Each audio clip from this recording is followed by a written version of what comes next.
துபாயில் இருந்து சென்னை அழைத்து வரப்பட்ட தமிழக மீனவர்கள் 14 பேர் சொந்த ஊர்களுக்கு அனுப்பி வைக்கப்பட்டனர். கடந்த 2.5 ஆண்டுகளாக வழக்கு ஒன்றின் காரணமாக கன்னியாகுமரியைச் சேர்ந்த 22 மீனவர்கள் துபாய் நாட்டின் அஜ்மலில் சிக்கி தவித்தனர். இதுகுறித்து இந்திய வெளியுறவு அமைச்சகம் மேற்கொண்ட நடவடிக்கையின் பேரில் 22 மீனவர்களும் இந்தியாவுக்கு அழைத்து வரப்பட்டுள்ளனர்.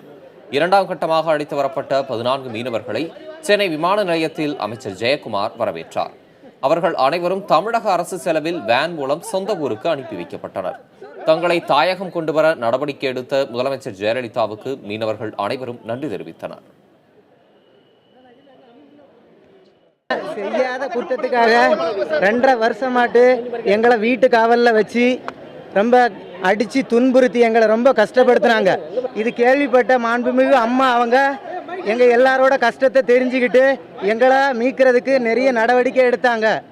அது நல்லபடியாட்டு முடிஞ்சு இன்னைக்கு நாங்கள் எல்லாருமே சந்தோஷமாட்டு வந்திருக்கோம். இருப்பதற்கு இடம் இல்லாமலும் உடுத்துவதற்கு உடை இல்லாமலும் ரொம்ப கஷ்டப்பட்டு ரொம்ப சித்திரவதைப்பட்டு அம்மாவின் காதிற்கு இந்த நிகழ்ச்சி எட்டிய போது அம்மா மிக விரைவாக முடித்து எங்களை தாயகம் கொண்டு வந்துள்ளார்கள்.